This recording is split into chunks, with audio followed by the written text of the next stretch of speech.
Hello, welcome. Happy Saturday to all those who are here with us today. Welcome to this live here at H&D Abroad. I am Herman, and this is the lovely Dee. She didn't have to introduce herself today. No, I'm gonna let him do that today. because I brought a sister friend on that we're going to be introducing today to a place that we have not considered as being our place. But because I have said on this channel before, I am greedy. I'm greedy for experiences. I am greedy for goodness. And I am willing to find it in unexpected places and very popular places, which usually I avoid. And so, yes, this is a Portugal conversation. If you logged on today into our community post, you saw this is a conversation with Ken and Imani. If you try to look at our conversation today and did not see that we were having a conversation with someone, this is not an announcement for where we are going. That was a real big surprise. So I want to say thank you to Jace and to Dr. Linda for telling us that that was what was visible, but this should be a great conversation. I will not say publicly that this conversation also is in part to Greta's love and continued support of us learning more about Portugal. So Greta, thank you for joining today. And thank you for helping us to reconsider the many different aspects of Portugal.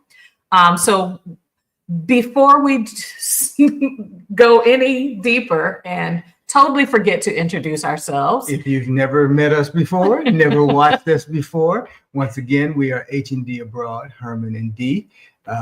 This channel is a outcropping of our experience and plan to move abroad very, very soon.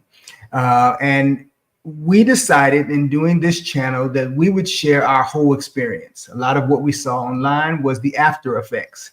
And we wanted to kind of say what's happening in the journey, in the marathon. So you've been running with us now for almost 2 years.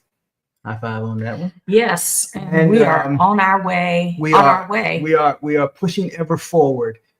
We share our research, our scouting trips, and the community that we're meeting along the way, because I don't believe that you can go any farther or faster than when you've got some of that cloud knowledge and a lot of information and support. And we have grown immensely in this move with this community that is you. So yes, if that sounds great to you, which I know it does, take a minute, hit the like button. Please share this video with others who will need to know this valuable information that our guests are going to share with you today. And of course, subscribe to our channel. Not because we're special, but because we're very special. And we're glad to have you here today. So let's do some shout outs. Absolutely. First and foremost in the house is our good friend, servant teacher, Nikki. Hey, Nikki. Oh, hey, Tanya Brooks. Hello, Sabangale. Welcome back from Trinidad and Tobago. Dara. Hello, fam. The lovely Greta. The boss. What's up, Greta? Hi, Raven. Hi, Michelle. Let's see. Hold on. Can I scroll any faster? Hi, Jace. Yes, y'all. We need family. Hello, my sister in Spain. My heart language using my heart language, Spanish. Bayesian Alpha 4. Hi, Pamela Jones. Hello, Lynn Will. Welcome, welcome, welcome. So as you come in, we greet each other.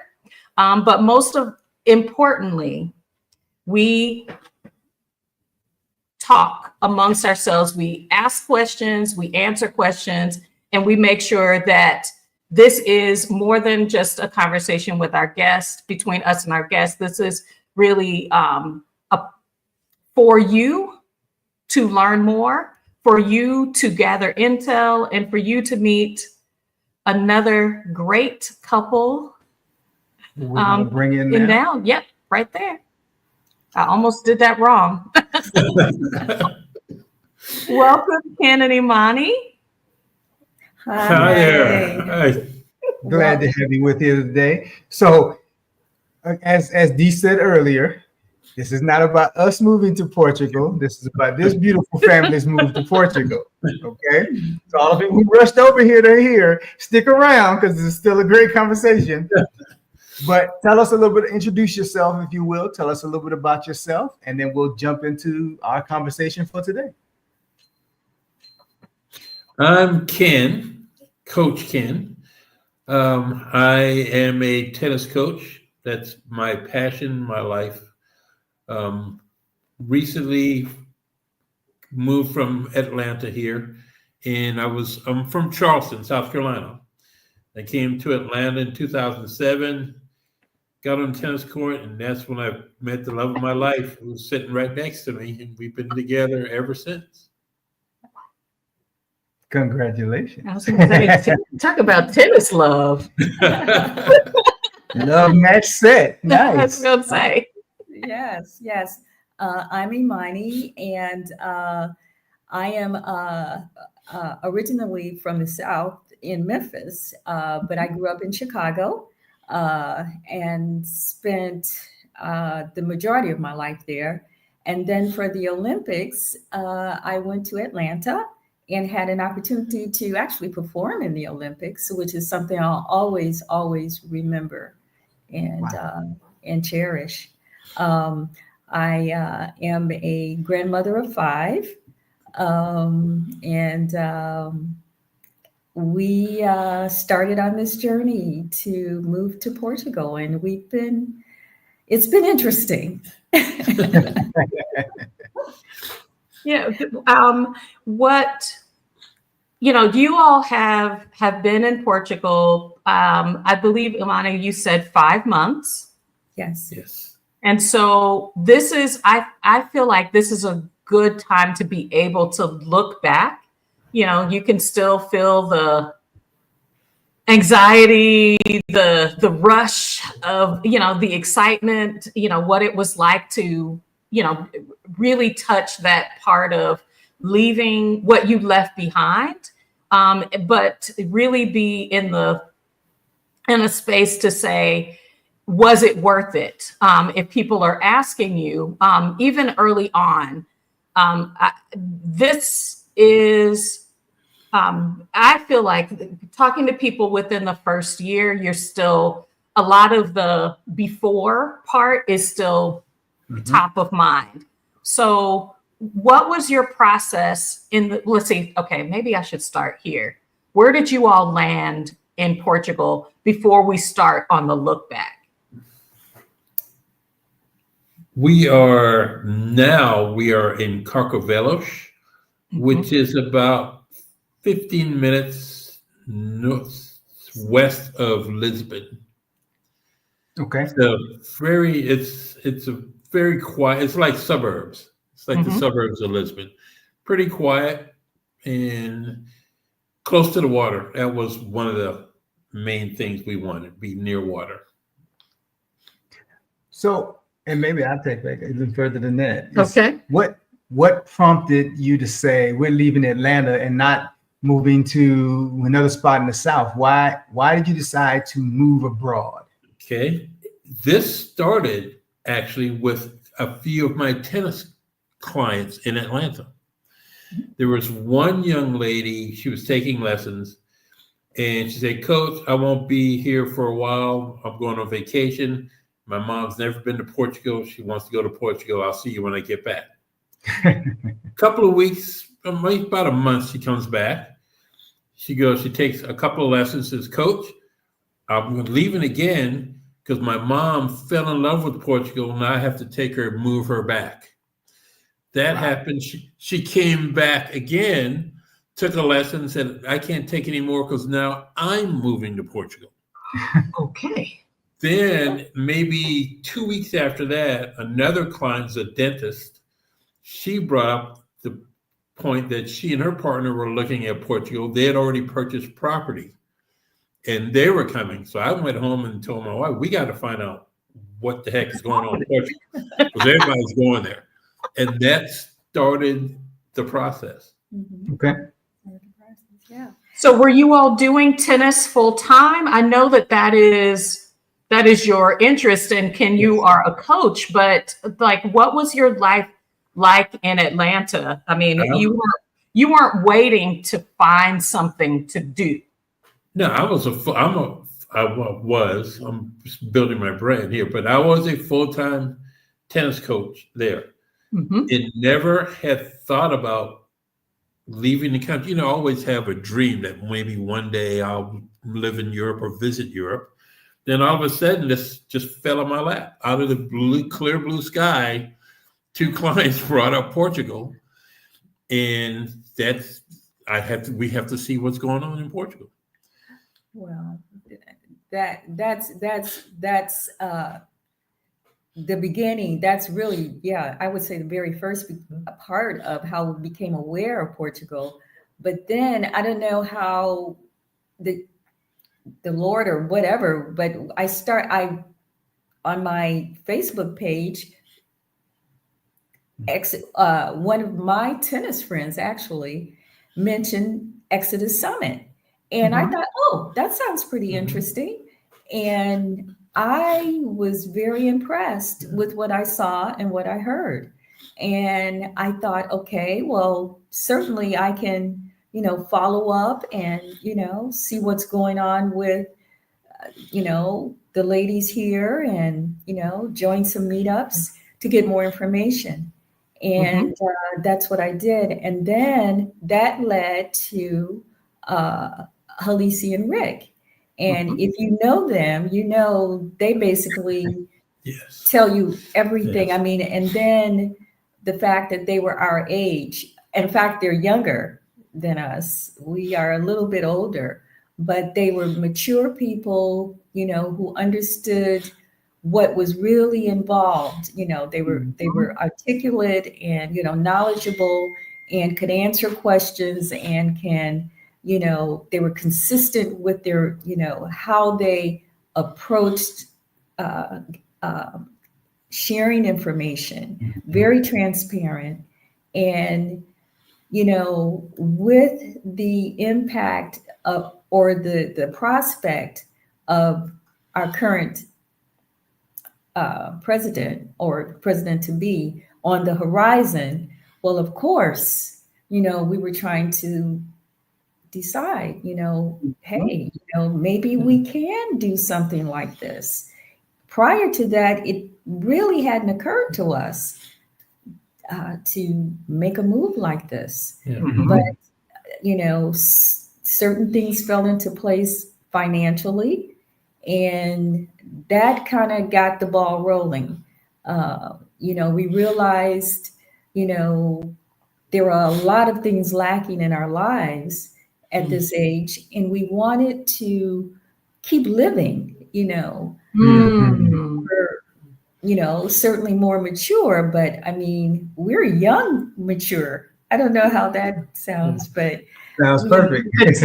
Yeah. We came in June of last year for the meetups that everybody was talking about, and it was 10 days. So Portugal was a blur because we went to one city, went to a meetup. As soon as the meetup was over, overnight we're in another city, and things.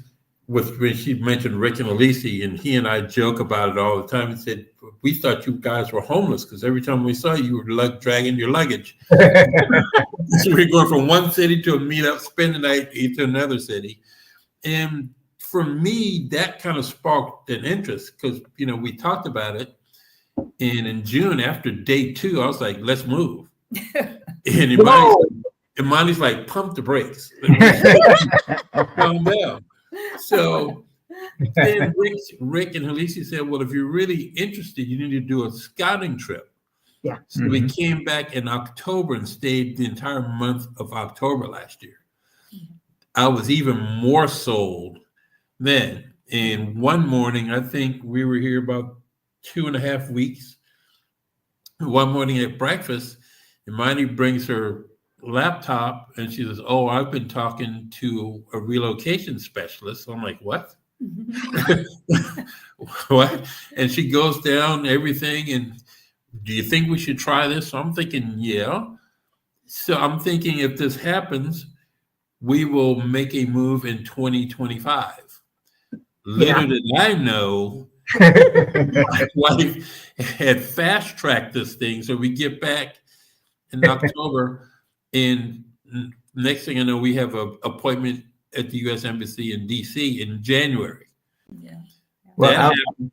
Yes, I'm gonna, that I'm gonna tell you what a lot of people have failed to know, and I think you know in hindsight. Once the wives get in charge, right. Yeah. So we it's somebody go, else's time frame, man. yeah.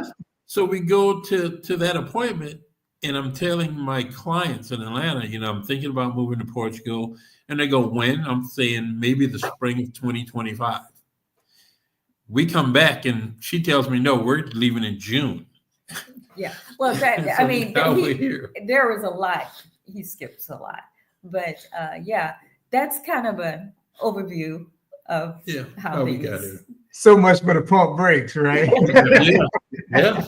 Well, okay, so you're talking about something that we say is be ready, don't get ready. Mhm. So Imani, my twin spirit. Okay. we went from 5 years to 3 years. I mean to 2 years, and I was just like, why are we waiting 5 years when we can do this, this, and this? So, what were some of the things that you saw that helped you to fast track? Because some things that I think those of us who are in the mature category, and being over 50, I know it might be debatable, but we're pretty established. We have a home, we have work or businesses that are here. Each of us do, and you've got to transform a lot of how you live your life to living your life somewhere else. What were some of the things that you were able to settle to fast track that move from 2025 to June of 2024? Once we contacted the relocation specialist, we had a timeline.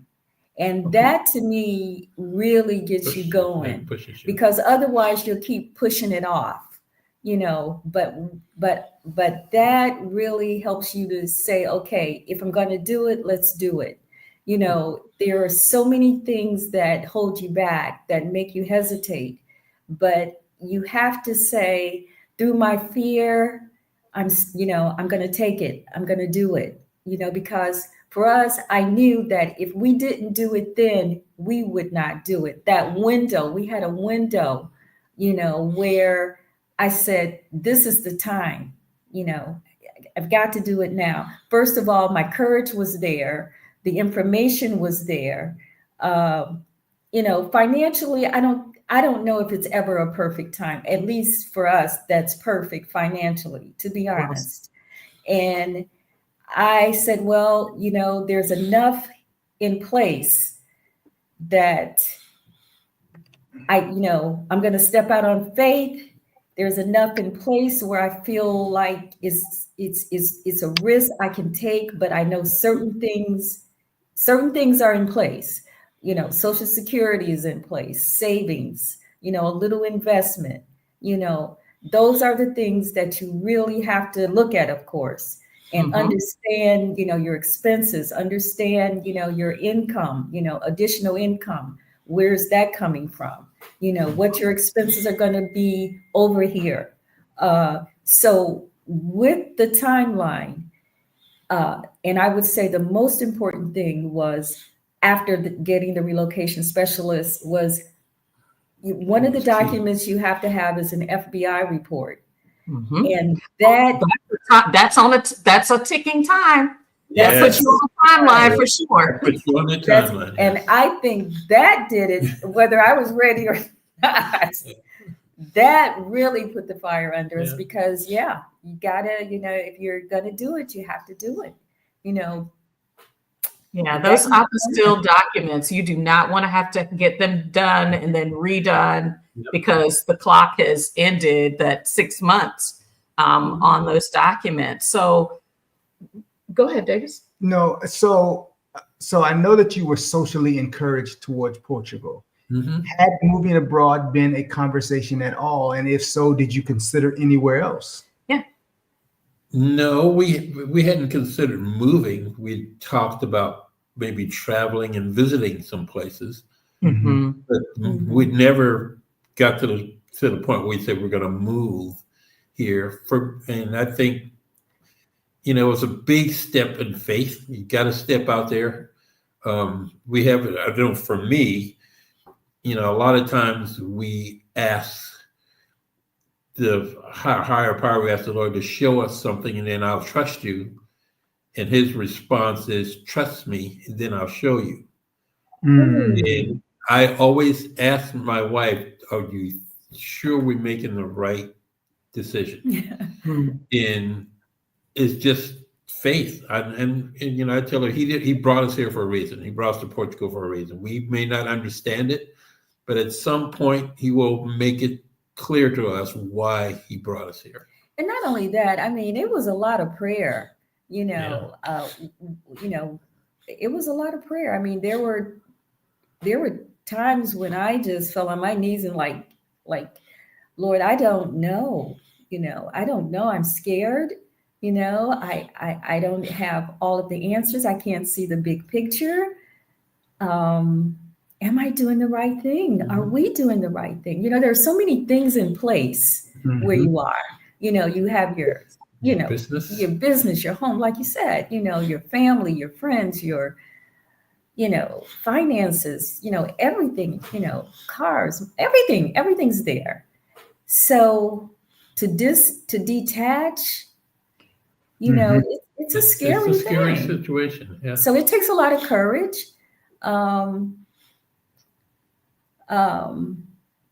I did it prayerfully with my husband beside me. He didn't, give me a hard time at all. He was with me the whole time. He wanted to move a little faster when we came for the scouting for the first meetup. He was like, go. Yeah. I was like, go home and pack up, honey. I'll be here when you get back. Wow. Rarely do we have a husband. I take that back. No. I'm about to take that back. I'm going to take it back because I think once it's I was going to say once feet are on the ground and I can see and I can experience it myself, that makes a lot of difference for those of us who are like, I could entertain it, but we weren't even planning to live in Mexico. And we were like, I could see myself here. I could really see myself here. Yeah. And and then we visited Spain and then and I was like, okay, we can see ourselves in a lot of places, but I think it's opening the door, the open door. So how did your family feel about this new opening of the door? Because you said 5 grandchildren. It's full of grandkids. I was gonna say, that's that. We're trying to get out before that even happens. Because I was like, oh, this Mima wants to be in place to love on some grandkids. So how were your children, grandchildren, how did they embrace, how did you introduce, maybe I should say it that way, how did you introduce the idea that we are present, but in a different way? Well, I have 3 from a previous marriage, and she has 5. And I have 3 daughters. They're all grown. And they were in Charleston when I broached the subject with them. They're like, Dad, we're happy as long as you're happy. It's time for you to live for you, basically. And I've got a cousin that I'm very close to, and she was just so happy that we've made this choice. Now it's time to live your life. When you got fewer sunrises ahead of you than you got behind you, come on. You got to start thinking, okay, I lived for y'all for 50, 60 some odd years. The last, whatever I got left is mine. It's ours, I should say. Whatever there's left is ours. Right. For me, my son was like, I would have been gone yesterday. That's what my son said. I was like, whoa, okay then. He was like, live your life. Yeah. He knows, that my energy, he knows my spirit, he says, do it. Now that was a surprise, but I know him. He's very mobile, entrepreneur spirit and all that. But I was still somewhat shocked. But then the grandkids, I don't think they believed it. I really don't think they really believed that we were leaving. They, of course, finally accepted it and said, okay, if that's what she wants to do. And, they were very sad. And I struggled with that for a long time, but let me tell you this, those little rascals, they walk around with their iPhones, all day long. And I have to would you please just call me sometimes? Can you call me more than once a week? And can I, I have to beg them, give me a call, come by, and after a while, you're like, okay, I will see you because I'm getting out of here, and they know we've been playing tennis for so long. As long as I got my tennis racket, I'm on vacation, basically, that. So, they were, they cried, the tears, that was a lot of prayer went into that. But like I said, a lot of times I would have to call and say, hey, are you guys coming by for, this event or for this holiday or whatever? It was like we were at the bottom of the totem pole. All of their activities and friends or whatever, of course, came before us. And, we're sitting at, waiting, for them to say yes or no, but in the meantime, I have to buy food if I'm going to cook. And I have to know what your plans are. They may or may not tell me, those kinds of things. I said, you know what? The reality of it all. That's something that early on, someone mentioned, how often do those family members that are weeping and sad and questioning your move, how often do you see them or hear from them anyway? And I was like, well, I never even thought about it like that. But Nikki is making a really good point about, passports are the best gift a family member can give to other family members, and making sure that they have their passports, that their passports have not expired, can really open the door to their eyes that there's a whole world out there. They may not understand what the opportunity means yet, but when you can say my grandparents live in Portugal, that's a flex. Yeah, for sure. Especially if they're in a primarily Black community, because we tend to be location specific. We are where we are. We've been here forever. My family's from here. You got lineage. We move away and come back. And the information that says I have family that not only lives outside this city, they live outside this country, is because then it requires them to have information because they got to explain that to somebody. Somebody's going to ask. Yeah. Where's Portugal? What does that mean? When do you see exactly? How do you get your Christmas gifts? You know, Right. so there's a lot of that involved. In fact, my students took it Oh, harder than my family did. My yes. family's like, "See, go." My students were like, "Well, coach, what are we going to do?" I was like, "Well, there are other coaches here." And I have several that have said they will come to Portugal for a tennis lesson. Actually, a couple of weeks ago, they were here. One of my clients, the dentist I was telling you about, she and her partner, we get a phone, a text. We're at your front door. Yeah. And it puts into perspective who really depends on you. Right. Exactly. You know, there's a lot of in the Black community, there's a lot of my family conversations. Mm-hmm. We have found along the line in doing these interviews, there's a lot of my family this and my family, and along the way somebody will say, yeah, but I don't see them, they don't come by, and they live down the street, they live across town. It's not like they live so far away we rarely see them. We interviewed a couple and she said my dad was sick and in the hospital and I didn't know until he was home after he was in the hospital. You know, those kind of things. And it's often people we work with, people we interact with, people we provide services for, who are the ones who are like, no. Yes. And you have to remind them, you'll be okay too. You know, Yeah, you definitely will be okay. Yeah. Yeah. Greta's got some great questions that I would have too about, would you mind sharing who your relocation specialist is? Not just that, but like, why do you feel like they were a good match for you? Because we get the, should I use a facilitator question a lot.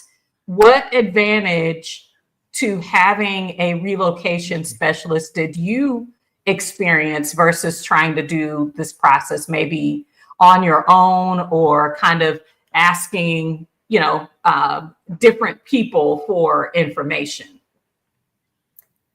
Oh yeah, this process requires a relocation specialist. Mhm. You know, you're coming to a country that speaks another language. The systems that are in place, again, they established the timeline. Everything is time sensitive. Mhm. Everything. Portugal they're very strict, and as you know, there are a lot of hoops you have to jump through.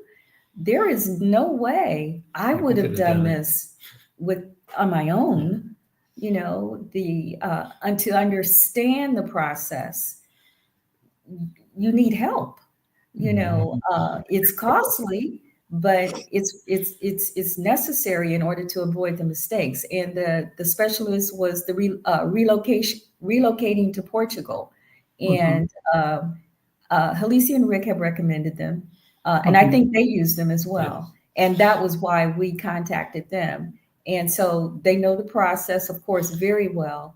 When they get through with you, when you go to DC, you stepping in there with a lot of confidence. Man, our papers were so in order. You know, they did what they needed to do with us, both of us, in less than an hour. It was efficient, professional, everything in order. Right? That is what you pay for. Yeah. So and I don't think they're the most expensive relocation specialists either, but they did an exceptional job. I highly recommend them. And before any appointments, she would have a call with us where she would walk us through the documents that we needed, that we had, that they had provided for us. This is what you're going to need. This is what you're going to need. This is where you need to go. This is what you should expect. I mean, each time. And even once we got here, she still kept in touch with us to make sure we had our feet on the ground, we were comfortable. And some things we had to do here, she walked us through that process as well. So your relocation specialist is just to handle the immigration part, or do they also help with other things like Greta's question about pets? And we don't have a pet anymore, but Looking at that for Spain, I was like, that's a lot of money. That's a lot of paperwork and bureaucracy, to allow a pet to enter another country.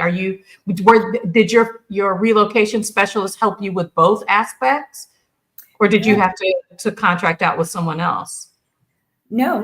They helped us with all aspects of getting Max here as well. Okay. And that was very stressful. And I'm sure you've heard a lot of stories already about it. But yeah, you have to go through the Department of Agriculture, I think, to make sure their documents are in order and their immunizations are done and their chips, and then you contact the vet at the airport here in Portugal. There's lots of information on that. But yes, they did help us with making sure we had everything in order for Max as well. Yeah, that is if I haven't emphasized it, it is a process that has many steps and costs a good chunk of money. Yeah. I heard a lady say that she brought 3, and I was like, you must be rich. Yes. Yes. Yeah. Because of all of the vet stuff and all of the things that you need to do on this side, and then what you have to do on the other. I was thinking you must be in love. They would be up for adoption. Rehome. Yes. Making those transitions, we got stopped for carrying produce. So, and that's just something edible. So you can imagine a living, active, moving, just the things that are required for health of a pet in the States. Yeah. And then you're talking about a transition. That's a big addition. And so for them to work with you on that, that's good to hear. Yeah. It was, that was pressure. That was stress, pressure, and extremely expensive. Yeah, so we moved to Portugal, but not Lisbon, because I think that is an important distinction. A lot of people are saying I moved to Portugal when really they're just focused on Lisbon proper. So what helped you make the distinction between Portugal and anywhere else? Mm-hmm. And maybe even, I guess, as a part B to that, did you try Lisbon and find that it was not a good fit, and why? When we came June of last year, we stayed mostly in Lisbon. Mm-hmm. Lisbon is New York City on steroids. Yeah. Okay. The sound never sleeps. The traffic is always out. It's just a bit too much. It's really overcrowded now. And you're coming from Atlanta, where I won't drive in Atlanta. He won't drive here. Back from Atlanta, and I'm talking about downtown Atlanta. Yeah. And I was like, I will not. I did it because I really wanted to see the person that was in downtown Atlanta. I was going to say, you're going to have to meet me in the suburbs. Wow. Right. So if you're saying, being from a very congested, multi-county city, that Lisbon does not match that, it's more than that. More than that. That gives me a perspective I haven't heard before. Well, Lisbon is very exciting and dynamic. Yeah. I mean, it has its own vibe. Lisbon is off the chain. I dig Lisbon. I don't think, well, first of all, I could afford it at this point. But Lisbon is jamming, I mean, but it's our Airbnb, we had no idea where we were, but we landed in the most party city part of Lisbon. And, I Yes. mean, we at 3 o'clock in the morning, they were still up doing their thing, and we're like, whoa, it's very, and you have tourists, you have young people. There's so much to see. There's so much culture. Yes. Lots of bars, lots of cafes. It shops, restaurants. It's like New York on steroids. I dig it because I like the international flair. Even Yes. where we are here, there are people here from Russia, Mozambique, England. I mean, our neighbors all around us, and having a dog is incredible because Yes. when it's a park right across the street. We go over there. It's like it's international, Yes. and everybody has dogs. If you go over there, you're going to see in the span of 15 minutes, maybe 9 dogs, 9 people walking their dogs. And it's great. And they tell you everything you need to know. I got my vet, my groomer, all of that from, people, walking their dogs. And, my dog, I mean, he's just been great. He's been able to, assimilate, relax, meet other people. I mean, dogs, that's the key. If you ever want to go anywhere and meet people, have a dog. That's the door opener. But but Lisbon is vibrant. Yeah. Yes. Extremely vibrant. We wanted to make sure we had tennis courts, flats. Lisbon is very hilly. It's very hilly, so we wanted to be somewhere flat. But we didn't plan where we live. It kind of popped up on one of the Google searches and what have you. Our realtor was recommended to us, and that worked out perfectly because she was our boots on the ground here, and she made sure we knew the area, knew something about the community. We are 2.5 blocks from the ocean. 10 minutes from the train that takes you everywhere. We have 3 tennis facilities, not just courts, facilities around us. And I mean, you can stop right there as far as I'm concerned.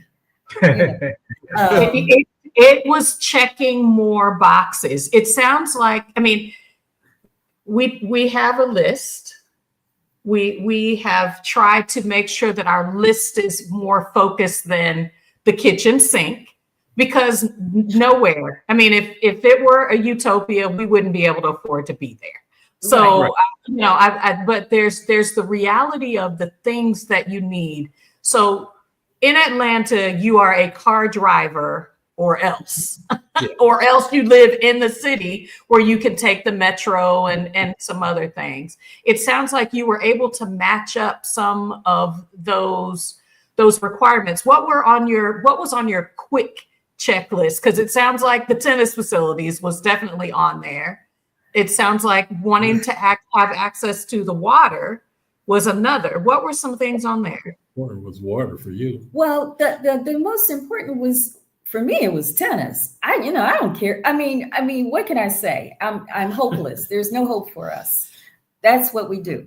Now, everything else, like flat, being flat was a requirement. We wanted something furnished, and our place is partially furnished when we got here, which was great. What else? Being near, grocery stores, which we are 3 minutes away from the grocery store. The bank, we have to maybe get on public transportation or Uber to the bank. And, but our daily tasks, we're all of maybe 5 or 10 minutes away. But to be more specific, our must-have was,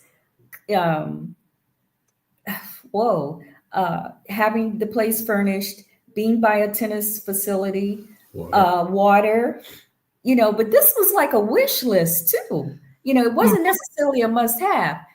Definitely someplace modern, renovated, efficiency as far as the heating and cooling. We don't have air or heat in this apartment. And we're actually in a condo that they rented out. So we don't have heat and air, but the utilities are reasonable. In the summer, you just open the windows. For the winter, I just went last week and got a heater, because in the mornings it's cool and in the evenings it's cool. So you need something to take the edge off. Most places don't have AC. Most places here don't have air conditioning or heat. Or heat. We wanted something, we wanted a washer. They don't have dryers. A lot of places here don't have dryers. I had to get used to that. Yeah. And we, of course, wanted our place to be modern. Atlanta is very, you're at the top of the food chain. Atlanta's got it going on. So I wanted something very modern. I wanted all my as many conveniences as I could get. Our neighbors, oh my God, they're very cool. I mean, we hear there's no noise. There's people. It's so many things. You don't hear people fussing and fighting. You don't hear people cursing each other out. You don't hear ambulances or police cars. It's quiet where we are, but you have people from all over the world here, right here, like on the block, I dig that. I dig walking out my door and there's somebody from Russia. I dig walking. In fact, we're the only African Americans in the neighborhood. I think. Yes. Where we are, we're the only African Americans. Hey, I'm sorry. Go ahead. Yeah, I mean, and again, it wasn't. We just answered in it. This is where we landed. Wow, it sounds like. One of the things that we've been talking about on our channel is visioning. When you create your list, your desires, and you spend time considering that these aren't just random things; they have meaning to me. Convenience has meaning to me. Being able to be in a good community that I feel welcome, that, has the things that help me to live my daily life with ease. Well, Imani and I understand that ease language, but it's what I'm beginning to recognize as a person moving abroad is you are setting intentions into the universe. You're setting intentions that are beyond just this thing that I put on paper. It is, you are inviting whatever cosmic force you consider, intervening with your life to bring those kinds of things your way. And so I would definitely say I could not imagine when you said quiet, that's on this guy's list because he does not like his sleep disturbed. Yeah. But on my list is healthcare because I have to know that I'm going to have good quality care, that I commit to learning the language wherever I'm going, but I don't want my inability to speak the local language to prevent me from receiving quality care. And so I would just say, you all can see from this example, when you articulate walkability, that it will come to you. And it will also help you to decide even if you like a lot of the things about the place, when you look at your list, you can see, does it meet it or will it fall off? Mm-hmm. Gotcha. Mm-hmm. Yeah. I apologize. I really went off on a tangent. Well said. The healthcare system here, my goodness, I'm constantly impressed. It's efficient. The doctors, and a little bit about, you've done lots of research on healthcare, I think. The doctor's bedside manner is so different from what we're used to. You know, they take time with you. You know, they want to understand what your issues are. You know, yeah, it's affordable. Being here over 65, we were limited in the providers that were available for us. So we only had one provider, and that provider is MGen, and so we also connected with Serenity, who I'm sure you're familiar with. They interact, you know, they're the concierge, worth every dollar, because you're afraid, you don't know the system. You know, there's a lot that you have to handle, your illness, you know, their systems, the language, you know, all of those things. So Serenity, being the concierge, they take care of your appointments, they recommend the physicians. And once that's done, you're in. And once you get in, you establish that rapport with your provider. They are just there for you. The doctors are there for you. The systems, I was so impressed. You know, that they're professionals. They're bilingual. There are a lot of people, you know, at the counter when you walk in. You know, they're bilingual. You know, the facilities all seem to, at least the ones that we've been to, seem to be relatively new. Another conversation is the taxes. I think Portuguese are taxed highly here, and I think to pay for the healthcare, the education, and those particular things. But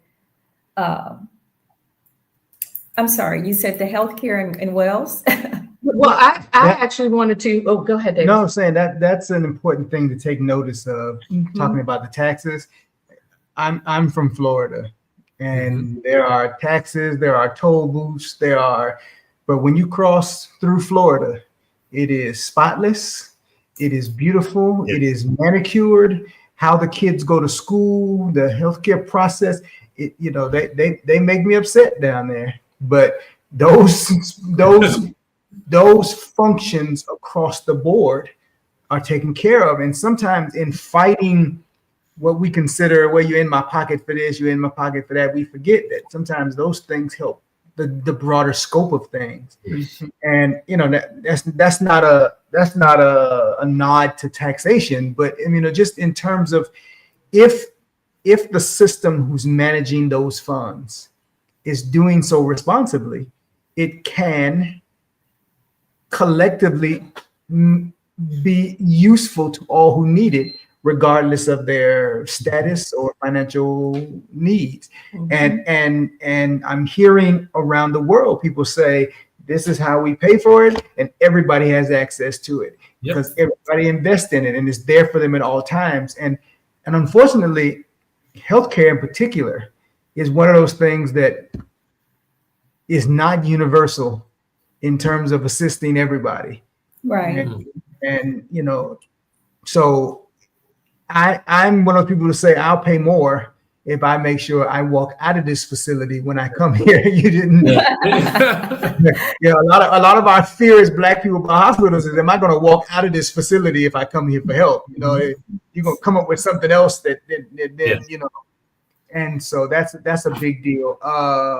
We got several questions. I wanted to tack on to the healthcare is the concern that I have as someone older entering the move abroad process is, can I get insurance if I have pre-existing? Now, a lot of people, 50 and up may not have any pre-existing conditions, but it is a huge concern. Have you heard about challenges people have had? How have you heard that people are navigating that insurance question when it comes to either your regular everyday medical care or your catastrophic if I have to have surgery for something? The health insurance question is I think okay, let me go back. Let me tie it back to, did you all have to have health insurance when you applied for your residence? Yes, Yeah, yes. And to travel. answer your question again, we're over 65, so we were limited with the providers. There were two. Well, yeah, Ken said there were two. I thought there was one. And yes, they fortunately will cover a chronic illness, a Pre-existing. pre-existing illness, because you're dealing with an aging population now, and they do cover those issues. And thank God they do, because they're the only ones that we were able to obtain. And you have to have that coverage for your temporary residency card. You can't, when you go to that appointment, they want to see They wanna that. see the health That's care. really the only difference between that appointment and your visa appointment. They want to see your insurance. But we also, your medical insurance, that's really the only difference. The rest of the paperwork is the same.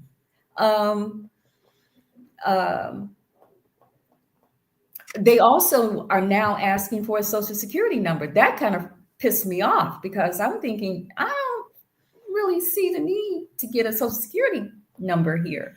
But they insisted that for that AMA appointment, they also now want you to get a social security number. So, we went through that. Yeah, for chronic illnesses, as far as I know, the coverage that we have covers that.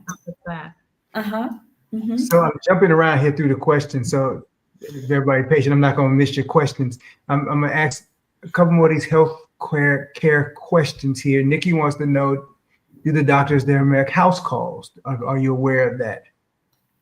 I have heard a few people say they have a physician that'll make house calls. I haven't experienced it, but I have heard some of them do make house calls. Okay. Let's see. Greta wants to know, do you mind sharing your health insurance premium per year? For a year, it is for both of us $277 Euro. Okay. Euro per year.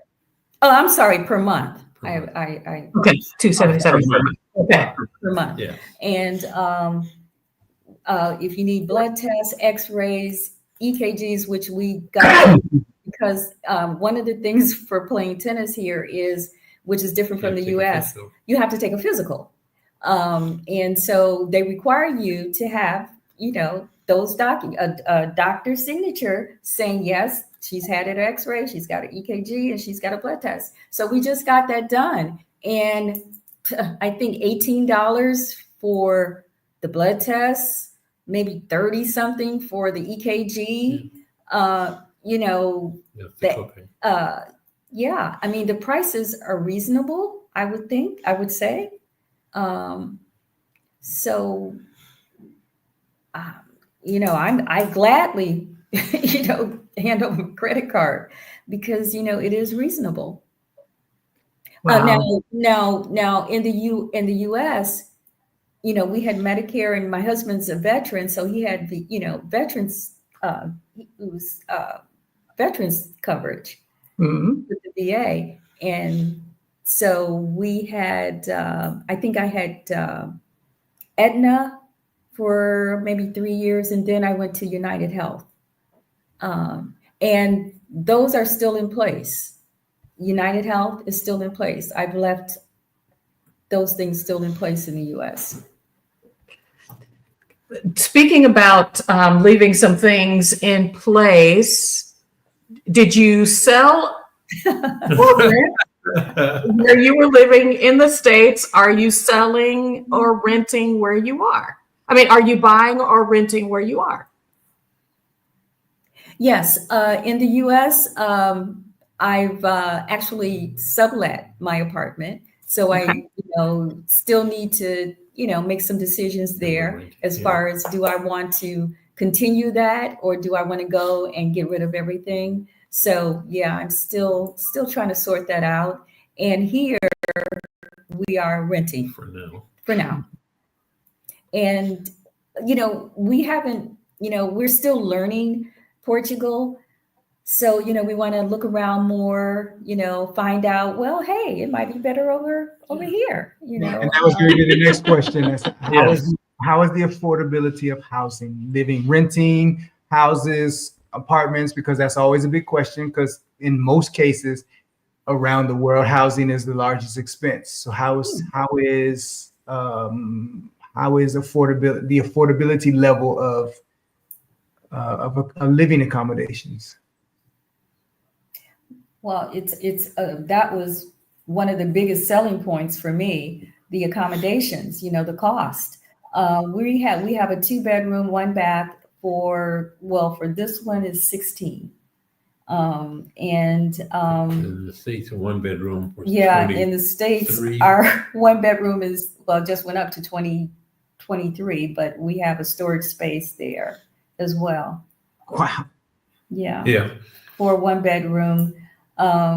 So the cost of living here is less.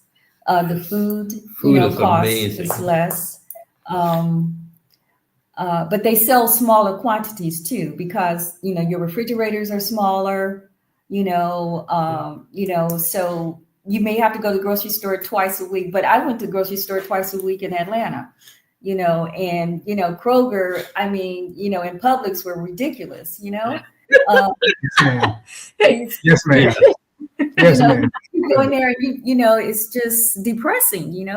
But here, you look at your grocery bill, and you're like, whoa, look at this. It's like affordable. And it's fresh. Yes, no preservatives. It's like she ate an orange. Oh, that was When we were here in last year. in October. Oh, that was last There was a little mini market right outside the front door of our Airbnb. And she bought an orange. We go back upstairs and she slices orange. She takes a bite and she goes, "Oh my God!" She was almost in tears. It's like I've never tasted an orange that tasted that good. And then there's an orange tree right here. There's an orange tree just right outside our balcony. Outside our door here. There's like oranges growing on trees. And I didn't even notice it. And then one day I was just going through, I looked, I was like, are those oranges? Yeah. And the other day at the tennis facility, we were leaving, walking down this path, and noticed this couple. They were in the bushes on the fence, and I'm like, "What are they doing?" And I looked, it was blueberries, wild blueberries. They're just picking them right there. Yeah. Wow. They were on the fence with the flowers and stuff. So said all that to say, basically, yeah, the food is fresher. The food is fresher here. No preservatives. My son constantly goes, "And you said the food was better?" I was like, "Yeah." That's all I hear. How's the food? Cost of living, healthcare, food, transportation. And for me, when people ask me, the most important thing for me is being a Black man, a man of color, pretty big sized guy. I can walk the streets any time of day or night, 3 p.m. in the day, 3 a.m. in the morning, and not be considered a threat to anybody. That's the amazing part about living here. Yeah, the crime rate is low. And there's so many things here that you notice. Like our age, you find people our age healthy. Yeah, because they walk. Healthy. Everybody walks. They walk. And I missed my car. I have to say, I missed Costco and I missed my car. And now it's not even a second thought. We walk everywhere. I don't even know if I could drive here. We're beginning to understand the roundabouts, a little bit. But oh my goodness, These people, it's not like roundabouts. So I'm not sure. I figure I figure that in countries where they've been popular for so long, people manage them well. We live in a small town that's quickly becoming a large city, Mhm. and they are putting them places where they have no business being. Yeah. And It just confuses the traffic. people are pattern. driving like it's Mexico City around them, and it just it drives me. I was They- like, I me back to the stop sign and the stoplight. I can't stand roundabouts. They drive here like it's the Indy 500. Yeah, they do. I mean, they have control, but they know what they're doing. But I tell you what, it takes a minute to Yeah. get used to the traffic patterns, the speed, the roundabouts, Buses. the buses. I got on the bus. Yes, was it yesterday or day before? It was so funny. And typically I'll take Uber to go to some places. But this day I said, no, I'm going to get on the bus because I want to know how to get there on the bus. Oh my God. I sat in at the front seat. That was a mistake because we're talking a bus in the street is. Yeah, you look at the street, you're like, there's no way this bus can fit there. And then there's parking on both sides. And then they're turning, and then there are hills. And the guy's doing like 45 miles an hour. If the window was open, you could reach out and touch the car. He's going like, and then he meets another bus, and they don't slow down and just zoom by. Well, they know what they're doing, obviously. Yeah. But it does take a minute, to get Sounds accustomed. like fun to me. I would be in the back somewhere because my heart can't take it. My heart can't. I did not expect it. I'm thinking, ho, ho, hum, no big deal. Not the case. Yeah. You have to have nerves of steel to sit up front on the bus. I love that you mentioned taking public transportation. Yes. My heart wants to take public transportation. My language skills may impede me taking public transportation. If you all are doing the D7 visa, where are you all doing it? Yes, where D7. You can take the language classes to qualify versus doing the big test at the end? Or how is your Portuguese language skills? How are you in acquiring the local language? I'm picking up phrases and words every now and then. You find there's a lot of English here, and they're very accommodating because if they see you having problems with Portuguese, they'll go to English. And it's funny because the Uber drivers, they go, my English is catastrophic. And I'll answer them, well, my Portuguese is catastrophic. And we just have a nice little chuckle. So that they can say catastrophic is, I mean, Exactly. I wouldn't even know the word to use in Portuguese. A lot of them speak English better than I do. So. Yeah, they're bilingual. Yeah. So they're taught in school early. That's taught as a second language here. English. In elementary school. So, but you don't want to, and as far as the test, excuse me, I have something in my eye, but as far as the test, I think you're required for citizenship after 5 years. After 5 years. Where you have to take the test. And there are a lot of people here. The expat community is very, informative about what's required, where you can go, how much it costs. It's free. There are a lot of private tutors. People certainly are conscientious of learning the language here because you have locals here who don't speak English. And I tell you, you're looking at this person and they're speaking to you and you're trying to you have no clue what they're saying, and it's very frustrating. But they keep talking, and they're smiling, and it's the house, and you're standing there going, what are you? I can't, and it's scary because you're like, if I'm ever in a situation where I need help, I can't communicate with this person at all. I can't. It's a motivator, but it's definitely a part of the fear. I feel like after securing housing and after figuring out, where's the hospital, where's the doctor's office, where's the food? I got to learn the language because I have more of a fear of making a mistake. And I feel like the perfection part of me is going to fight that. What I heard you say, Ken, is that my language skills are being acquired because I'm in everyday situations to use the language. Yes. And I'll ask them, how do you say this in Portuguese? And they'll walk me through it. But, like we spoke earlier, you worried about the language barrier. For us, if you walk 3 or 4 blocks, you're going to meet somebody from the U.S. or you're going to meet somebody from Atlanta. You're back.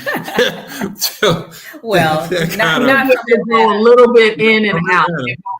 So it'll go in and out. It'll go in and out. But if you have to be intentional to learn the language because they are bilingual. So you need to say, okay.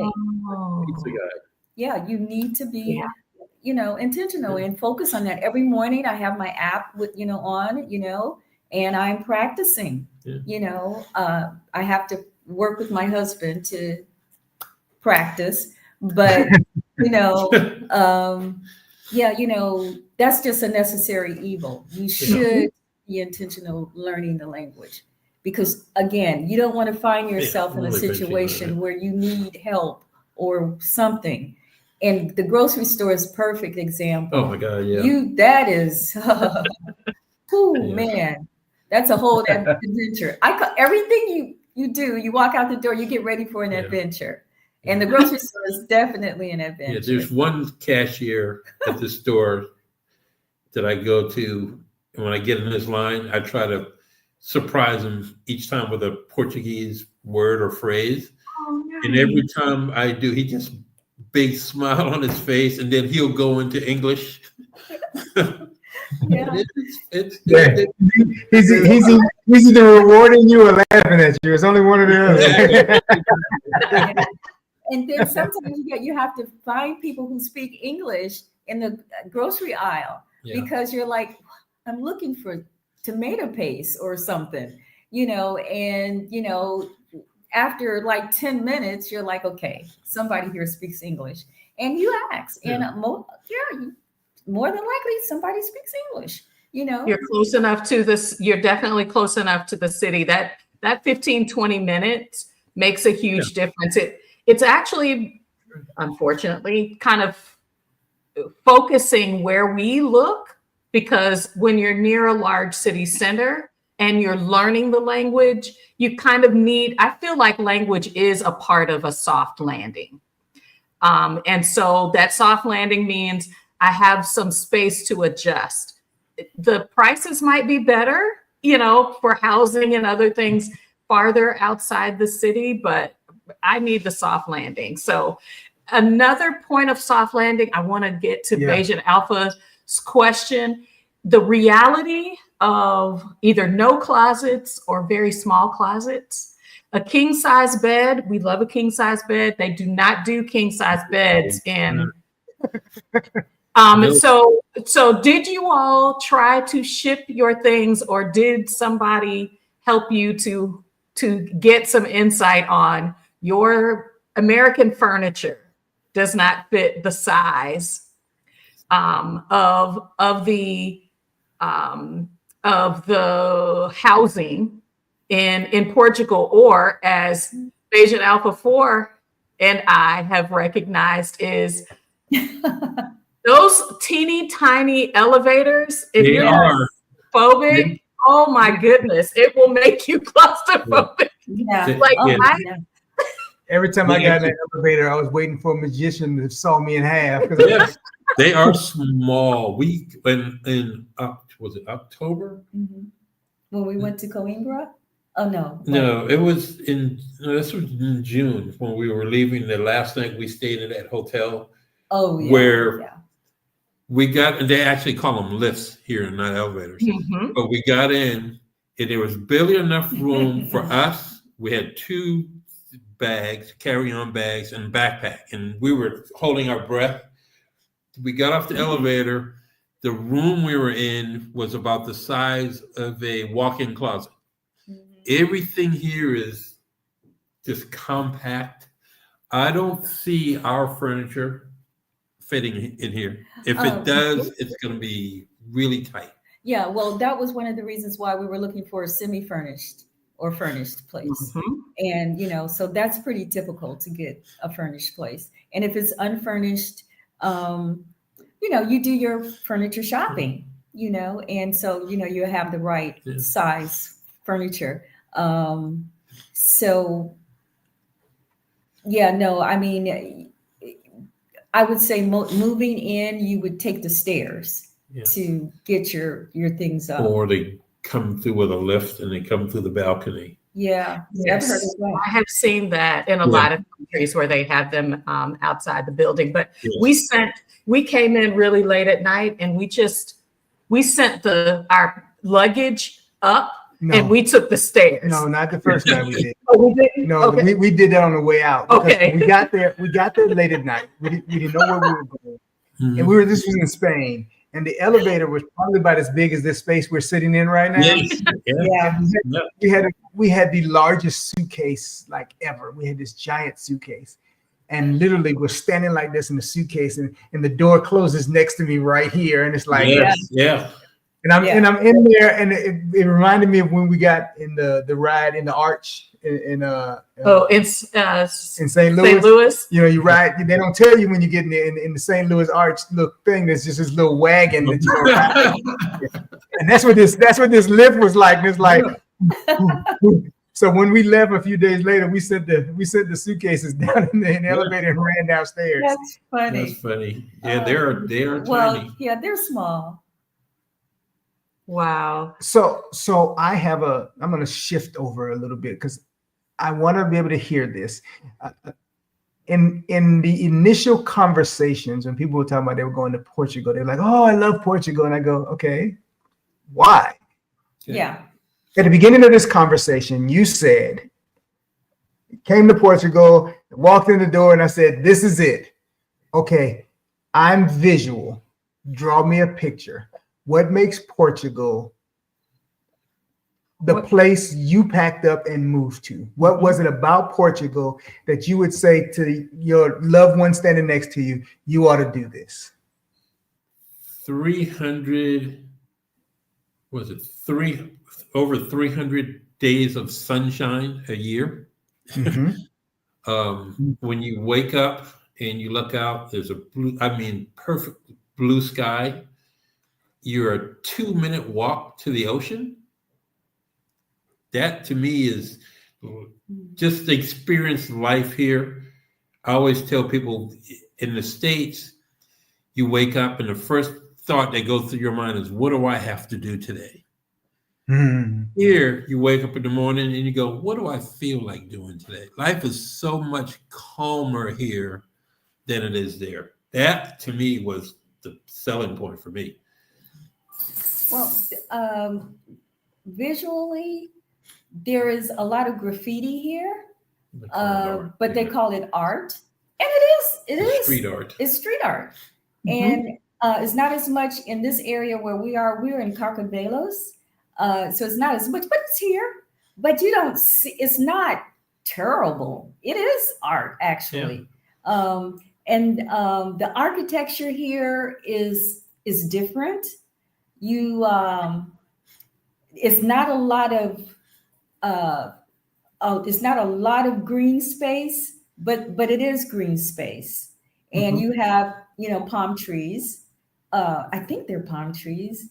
You have various types of trees, but you have green spaces, and you have parks. But it's not like Atlanta. Atlanta is very concrete. Green to me.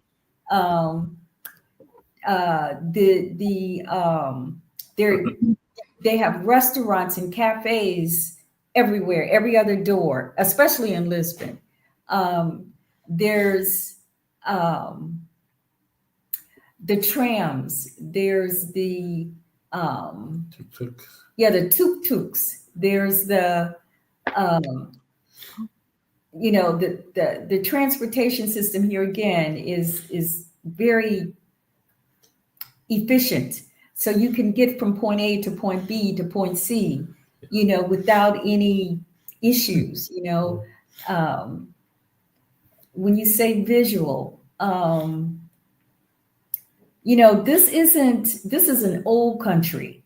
So, you know, there are new bills, but most of it is old. But you would be surprised. You're looking, everything here is hidden in plain sight.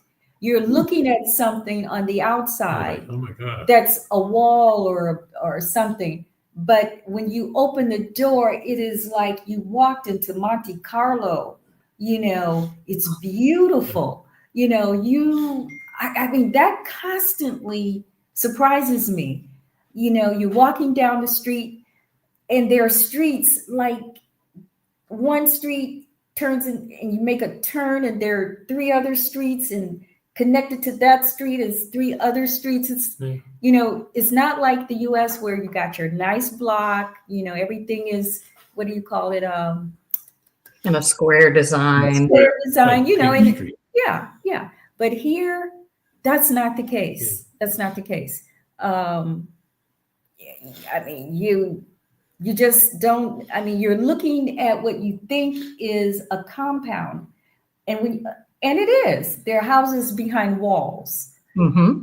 And as I said, a lot of them are very elegant, very luxurious, but from the outside, you would not know it. You would not know it. They don't flaunt their wealth necessarily. You wouldn't know what's behind that wall. And it's a lot of that. You don't know what's behind those walls. So walking down the street, you're just looking and it's just concrete or whatever it is, and it's graffiti. But I'll tell you what, that's not the case. So it's always a pleasant surprise. And then you have your neighborhoods. There's some neighborhoods that are, you know, lower economically. You have your different levels of economic living. I don't know. Yeah, you know. But again, it's and then you're never too far from the water.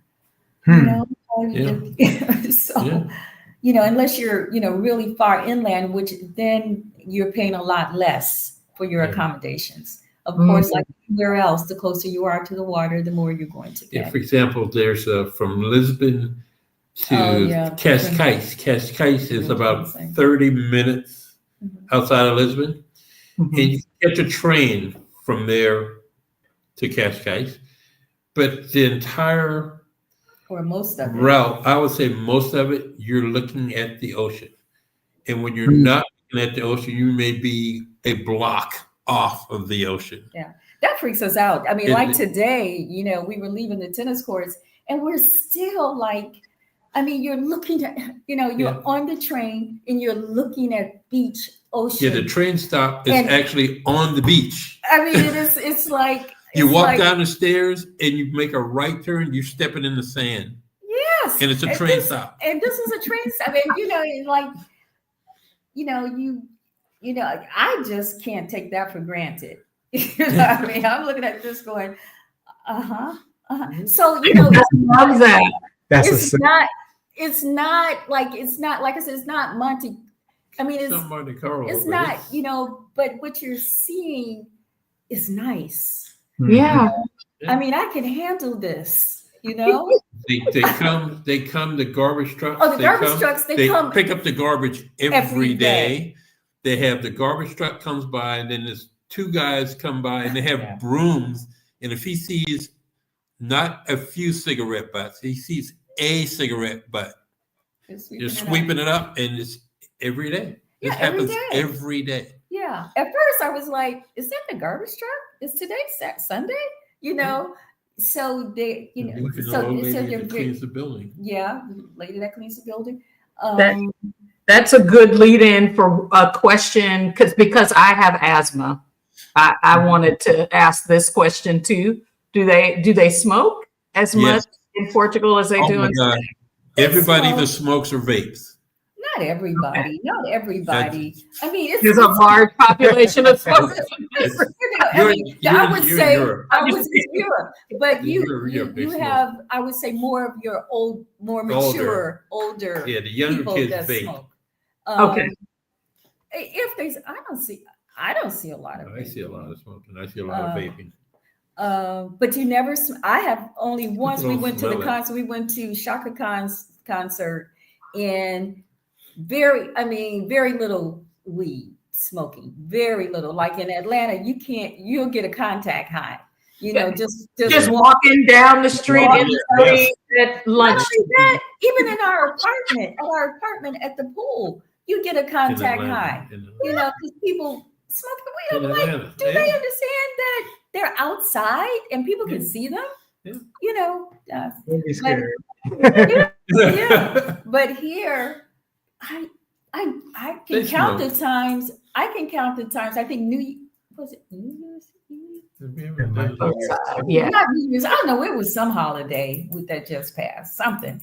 And there were kids coming from a concert, getting on the train, and you might smell a little weed, but it's not anything crazy at all, like in the U.S., where everywhere you go, you smelling weed here, weed there. You know, No pants sagging. no pants sagging. You go to the mall. You know, everyone act like they're presentable, you know. And they're very respectful. Very respectful. Like the young kids that get on a train, if they're making too much noise, some of the elder people will tell them, you need to be quiet. You're making too much noise. And you've heard this already, where people will get up and let, you know, The older person sit down. down. If you're in a grocery store and an older person cuts in front of you, that's okay. That's okay. So they have a healthy respect for the elderly, seniors. for seniors. And again, this freaked me out last year, the first time I saw it. People 60, 65, 70, 75, 80, couples walking down the street together. Yes. Holding hands. Whole families. Yes. Yes. And couples, you see this frequent. I don't even see older people in Atlanta. They don't even walk outside. I don't even see them. See an 80-year-old woman, 10, 11 o'clock at night out walking her dog and not even concerned, just feel safe. But that was so refreshing. I was really struck by that. The older people, they hold hands walking down. How many older people do you see in Atlanta holding hands anywhere in the United States? Walking down the street, period. They're trying to run together. We're the only old people walking down the street. Well, first of all, how many couples? True. Do you see? But not only do you see couples, you see older couples walking together. And this is this is a healthy country. You see people jogging all the time, jogging, running, bicycling, and you're on the water, so they're jogging, along the boardwalks here.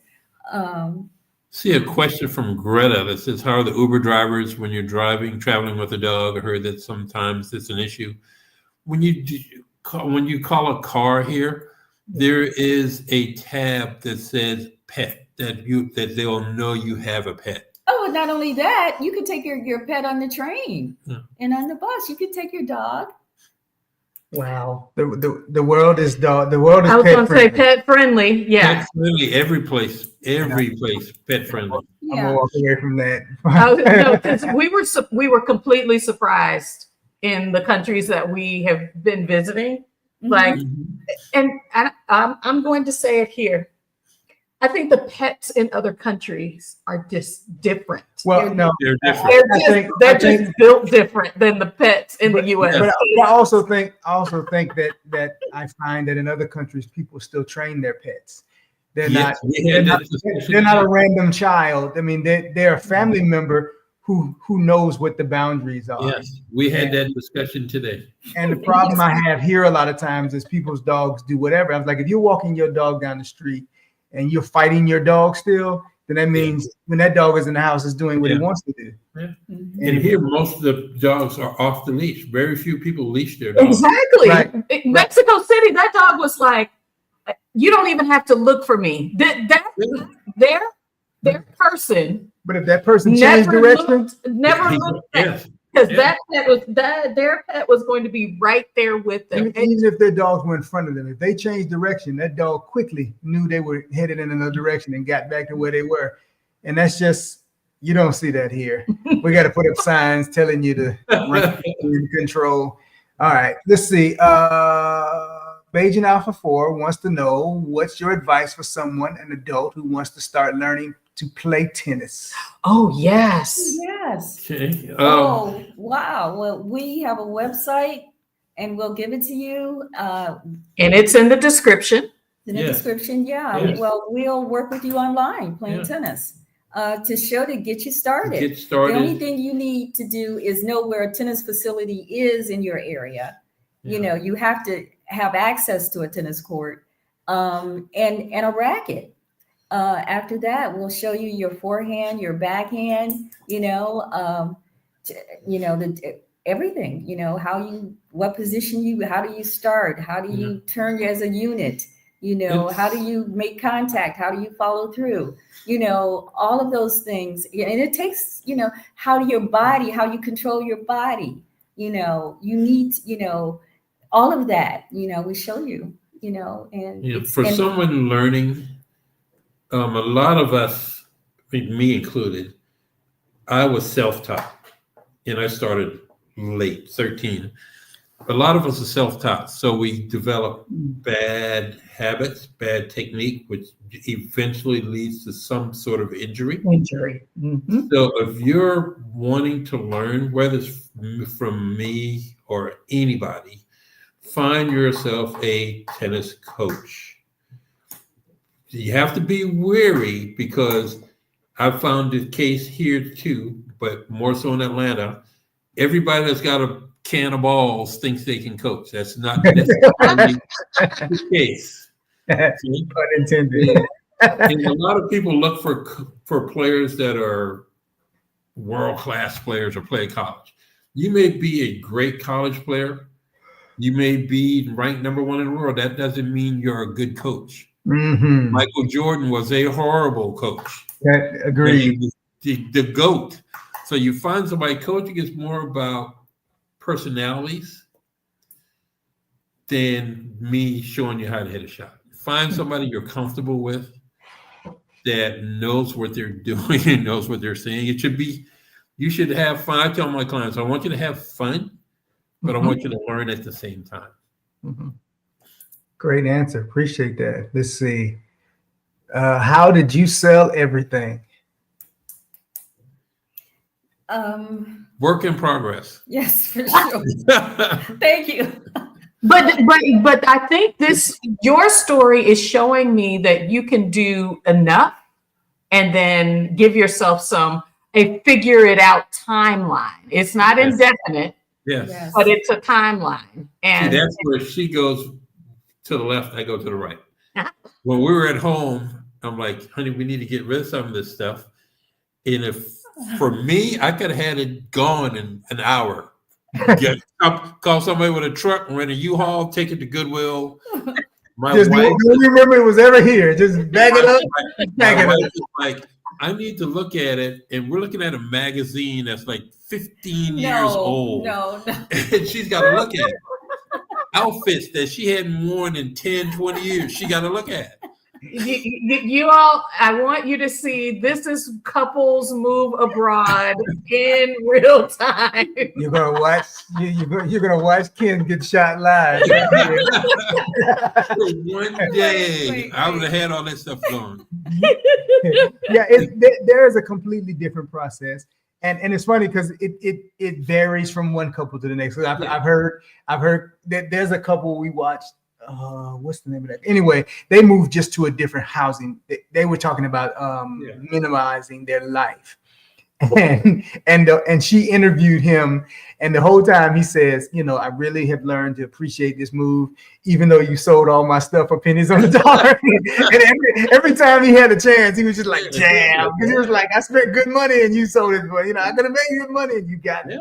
And I mean, but to be more specific, a few things I went on OfferUp, and you're basically giving your stuff away because you're dropping the price totally, to move it. And then what I couldn't get rid of in the time frame that I needed, I had to leave, So again, that's still to be a work in progress, but I couldn't let that stop me from making this decision,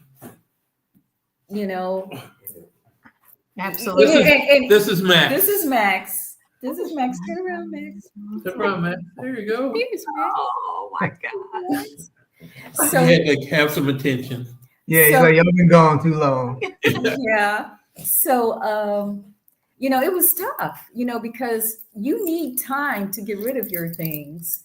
Yes. But in this situation, I did another thing with prayer, and I'm still praying on that, because the decision is going to have to be made to sell, give it away,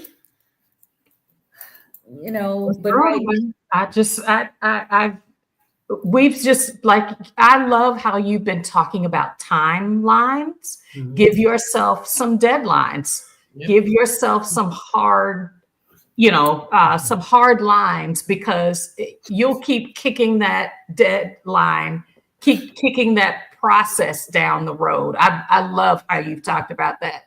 I want to get to a couple of these comments. This one I'm really interested in. Have you all heard anything else about the train between Portugal and Spain? That would increase my motivation to get out the door, because we want to be able to travel between the countries. And right now the train does not do that. Yeah, I haven't. And and that's terrible on my part. I haven't kept up with a lot of the local news like I should. But no, I don't know. Okay. Yeah. Oh, let's see. From Minded Manna. Hey, Sonia. She said, I love seeing a happy, mature couple living your best life. Thank you so much. Thank you. Yeah. Thank you. That inspiration for sure. KB says, dogs seem smarter, especially in Mexico and Japan. Yes. Yes. And lots of compliments about your tennis. That's one of the things, that's actually how Imani and I met, is she is launching that program there. It's not just going to be on site, but it's going to be virtual to be able to get that virtual coaching for form and things like that, which I have to pay attention to as someone older getting into tennis and unlearning habits where I was, my goal was just to hit the ball, and my body's like, try that. Yes. There will be consequences. I'm more likely to get hit by the ball nowadays. Well, but it's doable. Trust me, it's very doable.